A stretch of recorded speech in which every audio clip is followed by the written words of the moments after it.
Silchar news 24 আপনাদেরকে স্বাগতম জানাই। আজ হলো 31 আগস্ট রবিবার। আজকের কয়েকটি বিশেষ গুরুত্বপূর্ণ খবর নিয়ে আসলাম। আজকের প্রথম খবরটি হলো গত 22 জুলাই আসাম সরকার থেকে একটি গুরুত্বপূর্ণ সিদ্ধান্ত গ্রহণ করা হয়েছিল। আসাম সরকারের সিদ্ধান্ত অনুযায়ী ডি ভোটারের তালিকা থেকে সরিয়ে নাগরিকত্ব প্রদান করা হবে। কিন্তু আসাম সরকার থেকে ডি ভোটারদেরকে নাগরিকত্ব প্রদানের ঘোষণা করার পর আসামের বিভিন্ন সংগঠন এবং রাজনৈতিক দলগুলি প্রতিবাদে নেমেছিল, যার ফলে গতকাল রাজ্য সরকারের ক্যাবিনেট বৈঠকে 22 জুলাইতে জারি করা নির্দেশনাকে আসাম সরকার থেকে সংশোধন করা হয়েছে, যার ফলে কেবল গুর্খা এবং কুচ রাজবংশী ডি ভোটারদের তালিকা থেকে সরিয়ে নাগরিকত্ব প্রদান করা হবে। এবার মুসলমানদের সঙ্গে হিন্দু বাঙালিদেরকেও ডি ভোটারের তালিকা থেকে সরানো হবে না এবং নাগরিকত্ব প্রদান করা হবে না বলে আসাম সরকারের ক্যাবিনেটে সিদ্ধান্ত গ্রহণ করা হয়েছে বলে খবর এসেছে। এদিকে আজ 31 আগস্ট বরাক সফরে আসছেন আসামের মুখ্যমন্ত্রী ডক্টর হিমন্ত বিশ্ব শর্মা। মুখ্যমন্ত্রীর হাতে নেতাজির মূর্তি উন্মোচন হবে শিলচর রাঙ্গিরহাড়িতে এবং মুখ্যমন্ত্রী বিভিন্ন কার্যসূচিতে অংশগ্রহণ করিবেন। সঙ্গে মুখ্যমন্ত্রী মহিলা উদ্যমিতা অভিযান কর্মসূচিতে যোগ দেবেন শ্রীভূমি জেলার পাতারকান্দিতে বলে খবর এসেছে। এদিকে জনগণের দাবির পরিপ্রেক্ষিতে বদরপুরের নাম বদলি করে সিদ্ধেশ্বর করার প্রস্তাব বিধায়ক কমলাক্ষ দে পুরকাইস্তের। এই প্রস্তাবে সম্মতি জানিয়েছেন আসামের মুখ্যমন্ত্রী ডক্টর হিমন্ত বিশ্ব শর্মা। তার সঙ্গে প্রক্রিয়া অগ্রসর করার নির্দেশও দিয়েছেন মুখ্যমন্ত্রী বলে খবর এসেছে। বদরপুরের নাম বদলি করে সিদ্ধেশ্বর করা হলে কেমন হবে, আপনাদের মতামত কমেন্টে নিশ্চয় জানাবেন। এদিকে দেশেতে প্রতি ঘন্টাতে সংঘটিত হওয়া পথ দুর্ঘটনায় প্রায় 20 জন লোকেদের প্রাণ চলে যায় এবং একটি বছরতে সংঘটিত হওয়া পথ দুর্ঘটনায় প্রায় 1,72,890 জন লোকেদের মৃত্যু হয়েছে। এই তথ্য কেন্দ্রীয় সরকার থেকে প্রকাশ করা হয়েছে।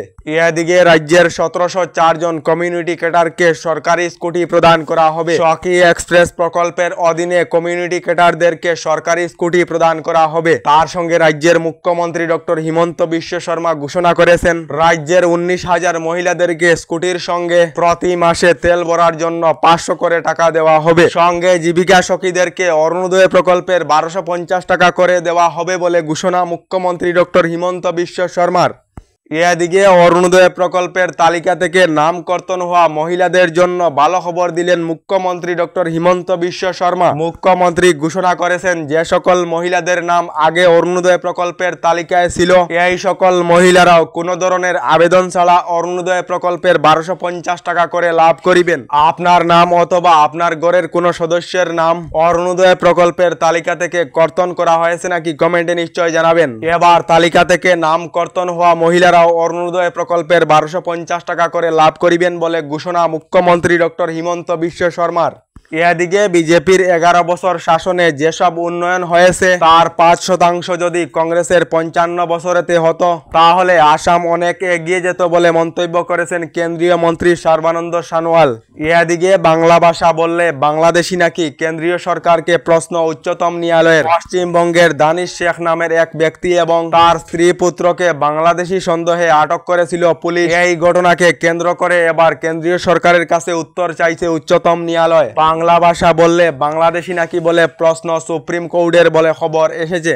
এদিকে আগামী 2 সেপ্টেম্বরেতে আবার 800 কোটি টাকার ঋণ নেবে আসাম সরকার। 10 বছরের জন্য সরকারি বন্ড বন্ধক রেখে গত জুলাই মাসেতে 1400 কোটি টাকার ঋণ নিয়েছিল আসাম সরকার। তার সঙ্গে আগস্ট মাসেতে 1350 কোটি টাকার ঋণ নিয়েছিল আসাম সরকার। চলিত বছরে 13,800 কোটি টাকার ঋণ নিয়েছে আসাম সরকার বলে রিপোর্ট প্রকাশ করা হয়েছে।